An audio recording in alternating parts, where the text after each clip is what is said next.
Watercolor supplies can be expensive, and I have often wondered if it's possible to make some of the colors I used frequently to save a few bucks.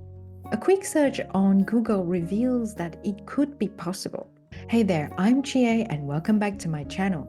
Today we're going to find out if it's possible to make watercolors at home and if they can be used in painting. So make sure you stay tuned to the end to find out. I found this watercolor recipe on Jackson's, and the first step we have to take is to make the binder. You need gum arabic, distilled water, honey, glycerin, and a preservative like clove oil. First, I weigh out the gum arabic and mix in room temperature distilled water.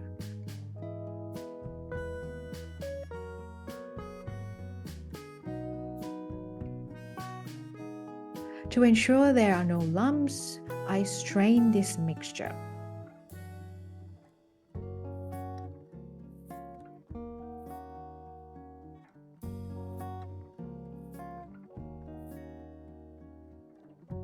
Then I added glycerin and honey.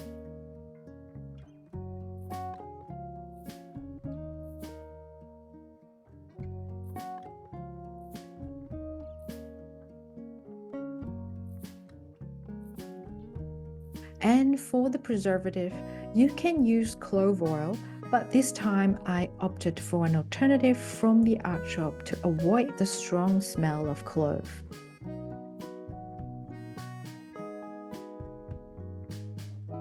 With our binder ready, it's time for the exciting part, making the watercolors themselves. I got my pigments from Jackson's and my local art stores.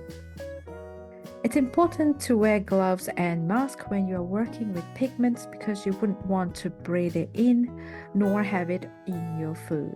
After weighing out the pigment powder, I spread it onto a glass slab and added some of our homemade binder. Using a palette knife, I incorporated the binder into the pigment, then gradually mull the mixture using a glass muller until it's finely ground. It's crucial to test the consistency by swatching on paper.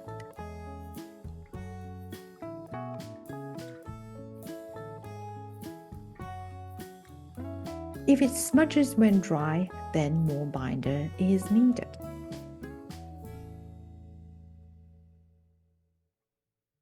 Once our paint is ready, I scooped it into half watercolor pans. And just like that, we now have some homemade watercolors. When choosing what colors to include in my homemade watercolor palette, I mainly focused on primary colors so I could have a versatile palette for painting. And now for the ultimate test. Can we actually paint with these DIY watercolors?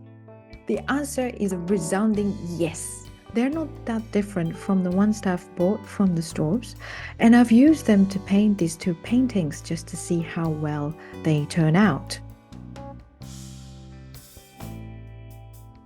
I'm actually quite surprised at how usable they turn out to be, considering I had no previous experience in making them.